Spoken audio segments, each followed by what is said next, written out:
thank you both for being here today. As I think you know, last week Jeff Scott was here, and he was unable to answer some of the really important needs that we have about why the UW's initial proposals have been 0% wage increase, cuts to health insurance, cuts to our tuition waivers, or our fee waivers, and he wasn't really able to justify why those economic proposals are the way they are. And this is really important info to us because the university has been telling us throughout negotiations that UW has no money, but we haven't seen any evidence of that. And our members are facing really serious and increasing financial burdens that are affecting us on a day-to-day basis.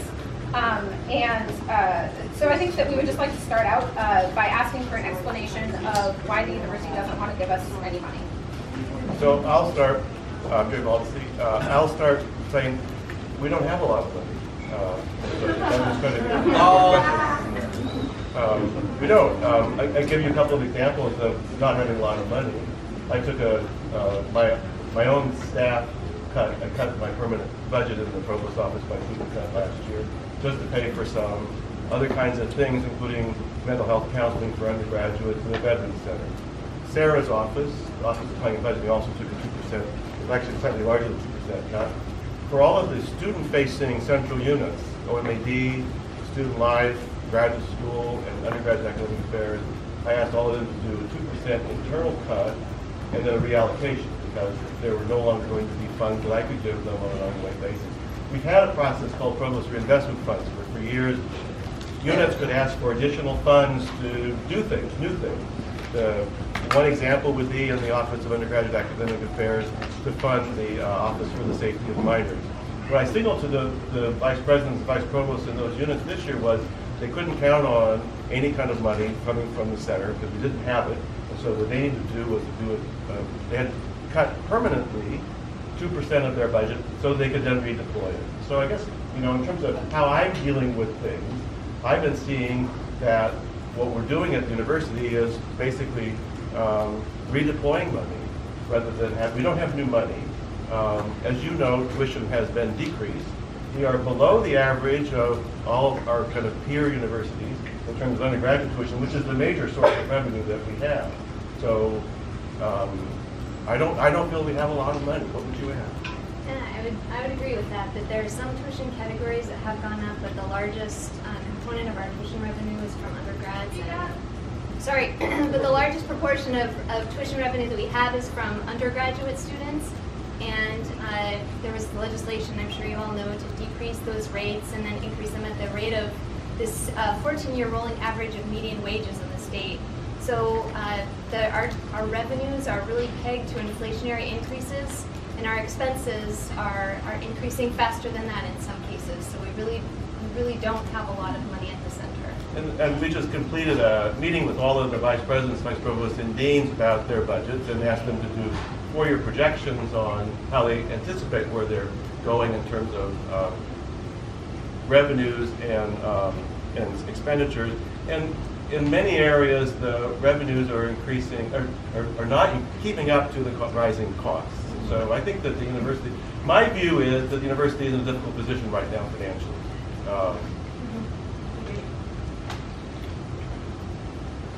So I've heard it going around a few times, this 2% decrease in the budget across departments and in different schools and things like that. The economic proposal that was put forward by the university, the new building fee, the new healthcare costs, that would represent a 7% decrease in our compensation. Why is it that these departments are getting a 2% cut, but we're taking a 7% cut? Say that we are still negotiating, and the provost and associate vice provost are not intending to negotiate here. Schwab, you're at the table. You know exactly what I'm saying. We're still in negotiations. We have another week. We're happy to continue. We have not given our last, best, and final. Okay. I would love to hear why you're starting with a 7% cut if the rest of the departments are getting a 2% cut.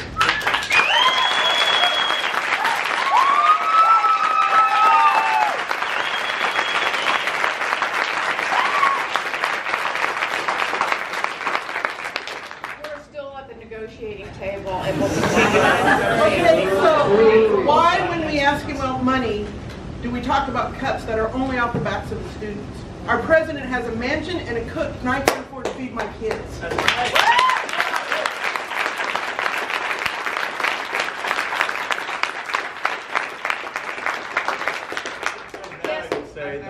I didn't just Provost Baldasty, I'm really sorry to interrupt. I just wanted to say something really fast. We've exceeded the capacity of this space, and there are academic student employees downstairs who are being told that they can't get in. So I think that what you're talking about is critically important, and I think there are a lot of people who want to hear. I would propose that we just take a second and maybe do a Facebook Live feed so that people downstairs can hear on their phones. We're hoping they'll be able to get in, but are being told by the police that they can't come up. So what we said is if the people who are standing will sit, okay, then we can get more people in, so long as we... They still can't hear. Hashtag Fire Marshal.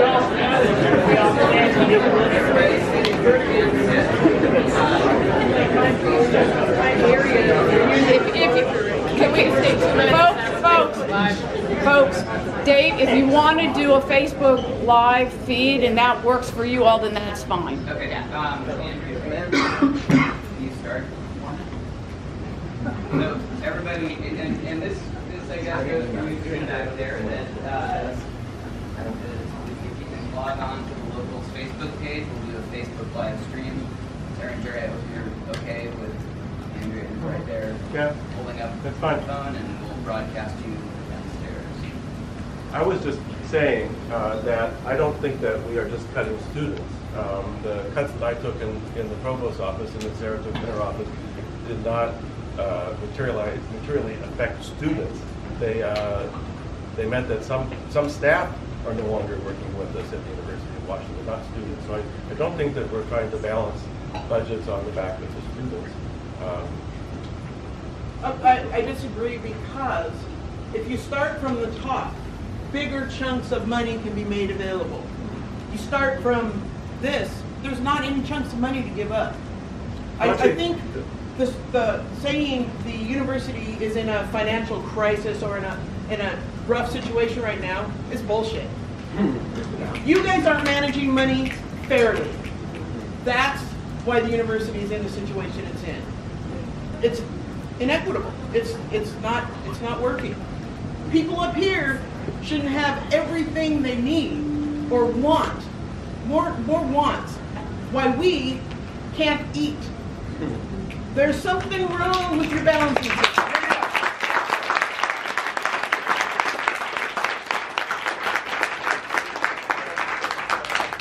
About 6 or 7 years ago, we agreed to get you to the median of the global challenge states, and we did that. And so I have some questions about the sense that, I don't think we've been unfair to you in that regard. You have, several pay raises compounded over about a 4 or 5 year period at about 50%. The range of hourly wage for people who are working half-time, for your appointments, I think most of you have half-time appointments, ranges, if you count wages, the waivers of tuition and other kinds of fees, and insurance range from $60 to $77 an hour. But you're raising that. So I don't think that's raise that. So make us pay more for insurance and pay fees. So my thing.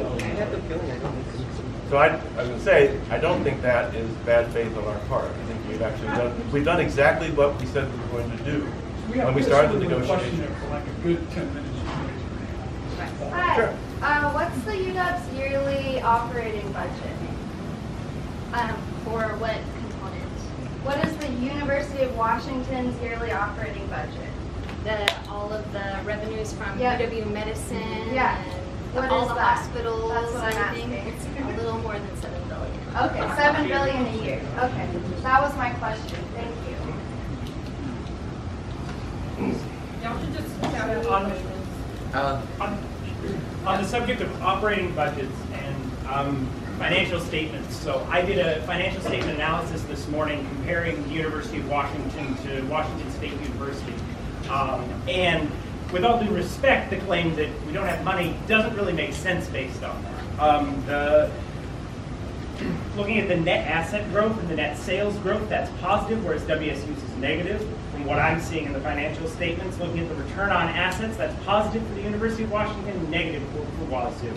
Positive is where you're supposed to be with those things. We're growing based on the assets that we have. And so I'm a little concerned with this statement that money doesn't exist. That seems to not represent, we have a better debt to assets ratio than WazU does, a better contributions ratio than WazU does. Where are you coming from when you're saying that we don't have any money? Because if you look at the statements, it looks like we do. So a good example of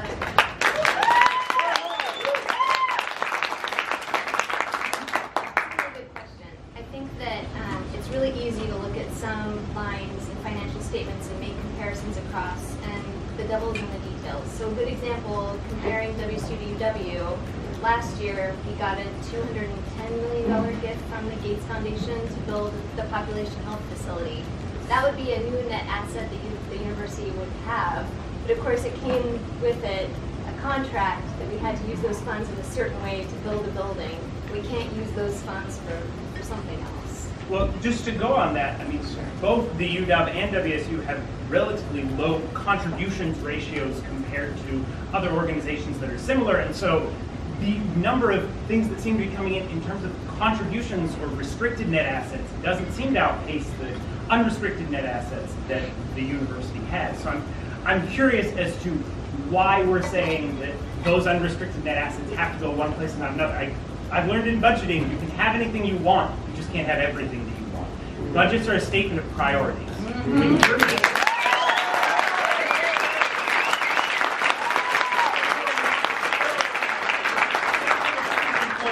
Prioritizing other things. You could choose to give us as much of a raise as you needed to, and you would choose to cut something else. Why are you prioritizing those other things over us?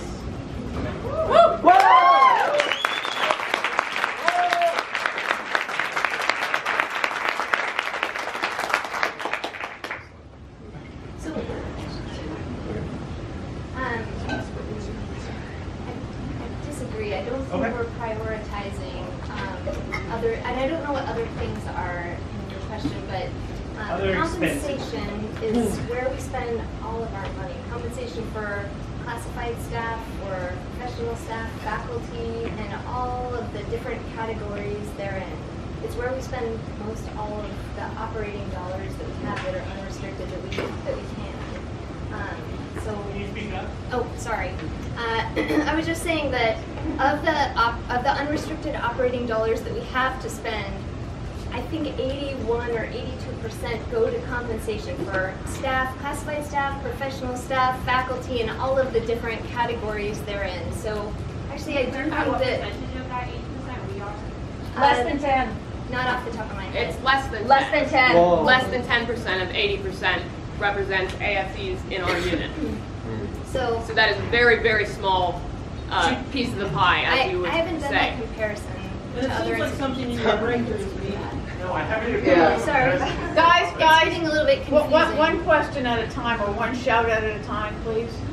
So just to be clear then, if you're saying you are prioritizing employees, you're just not prioritizing this subset of employees, you're prioritizing others. So that's not what you're saying. What are you saying then? If you're saying you are prioritizing employees, but we're seeing that we're going to have higher costs in our wages. Well, I think most of our employees would say that, although we would say that we try to prioritize everybody, faculty generally aren't very pleased, and many faculty would say that they wouldn't say that we prioritize them either. I think we have, given the resources that we have, which in my view are limited, a lot of things that we get are restricted. You look at philanthropy, for instance, what is it, 2%? 2% of the philanthropy that we get is unrestricted.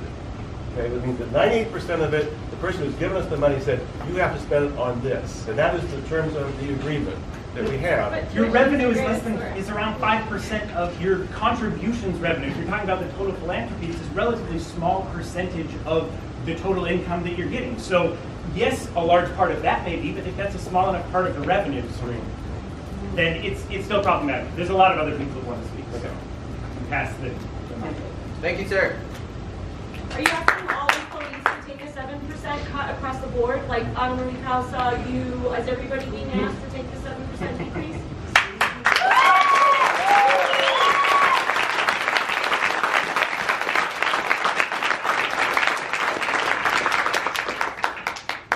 So let me begin by saying we're not going to bargain here as a group, but second, wait, just excuse You me. can negotiate too, but did you ask them to do that as well? I'm going to continue to say we haven't given you our last, best, and final, but I will say this, as with respect to, I will. Lead with the answer. This is a question based on your offer so far.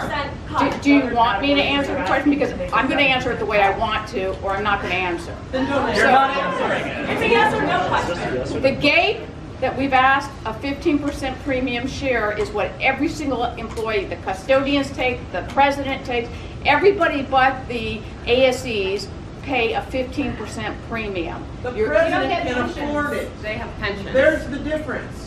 The custodians, the med techs, everybody, the laundry, everybody pays a 15% premium except the ASEs.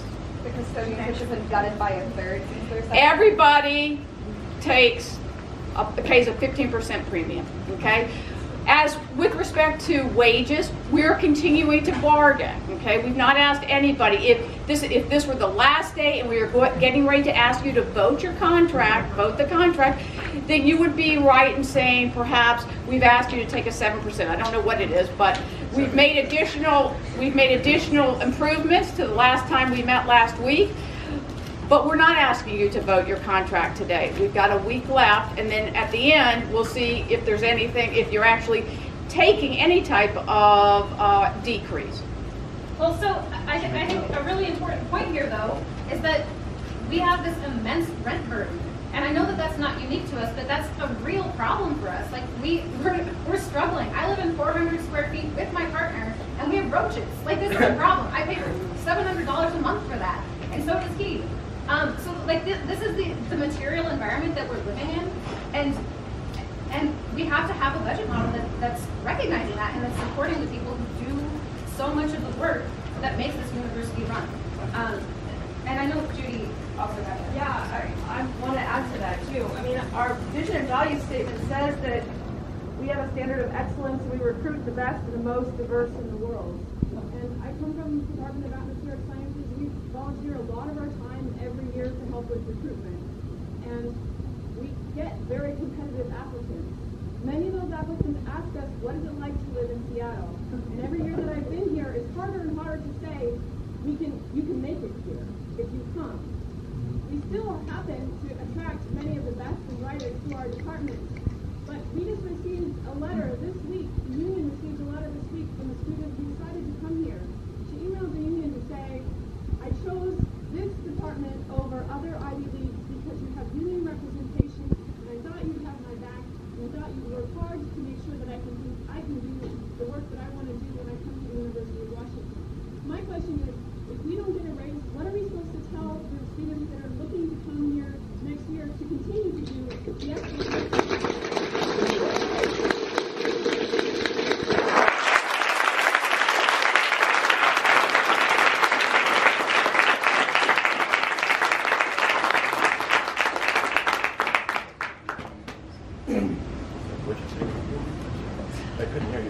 What I said to Jerry is no one has said that the ASEs aren't getting an increase. I believe you offered 0% in the We're less than 7 days away so from our contract ending, and we've been doing this bargaining since February. That's right. So it's ridiculous that And you bargain you're concerned non-economic that we're that worried about it. No, I didn't say I'm not. I am concerned, but I've also said that no one has said at the end when we ask you to vote the contract that there won't be increases. Isn't it obfuscatory to currently be claiming simultaneously, our initial offer on April 12th was 0%, and that we can continue to be in shadows, excluded from it as we get closer and closer to the deadline? Yeah. We can't, we have no information as we're moving forward. You've given us no reason to trust you. Yeah.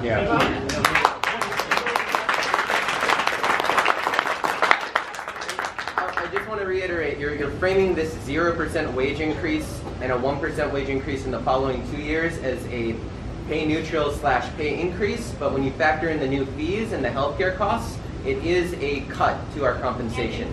And the cost of rent. I just want to I would like to say that I love the University of Washington.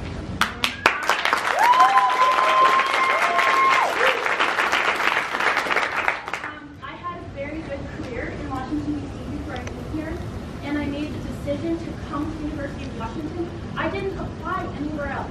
I came here to do a PhD program because of the amazing work the University of Washington does. In a lot of ways, I'm living out my dream. I love teaching. I'm excited and motivated to be in the classroom. The research assistant work that I do is, there's nowhere else I could be doing it. I'm so excited to be here, yet I, on a daily basis, am not sure what to do. And I'm wondering if you could actually give me some advice, because I live in university housing in the smallest unit available, 435 square feet, which is a beautiful facility. My rent is $1,200 a month, which is over 60% of my income. My car needs to be repaired. I actually don't have a functional computer. I borrow it from the student loan program, so I actually have to turn my computer in today, clean everything off, and then re-upload it in a new computer that I'm going to rent on Wednesday. I have to write my dissertation next year, and I don't know how I'm going to get a computer to be able to write my dissertation. My car needs repair. I haven't repaired it. I don't know when I'm going to. And I got a small grant for this summer to go back to do dissertation research that will just barely cover rent. I don't know how I'm going to pay for food yet. I don't know how I'm going to kind of have this like, I can't remember the last time I ate out of a restaurant. I only buy food that's on sale. I'm an amazing cook, so I love to cook. But I literally, I don't know, like, I don't go to restaurants. I don't go hiking, which I would love to, because I don't have a car that functions. So I can't even enjoy living in Seattle. So I'm wondering if you could, like, actually give me advice of what you think I should do. Because I love being here, but I'm on this edge, and then I'm facing a job market that I don't even know how I'm going to have money to move to a new place to accept a job. And I'm actually dealing with savings. I put $100 a month into savings, and I have, what, like $2,500 in savings after working here for 3 years. That, I don't understand, like, I literally don't know how, when I graduate, what am I going to do? So if you could give me some advice on my passion, my dream, what I'm contributing to UW, but then I don't see how I'm getting much out of it. So if you could, like, you know, I'm not being fairly compensated for all that I'm putting in. So if you could give me some advice of how should I manage my money better, or maybe, you know, I'm really at a loss of, I feel like I follow the rules, I feel passion. I love this institution, but I'm really struggling, and I think all of us deal to some degree with mental health challenges. It's not like about counseling center. It's if you actually give us money that we can live with and build a future and contribute to what we're doing here, then we would actually all be doing better.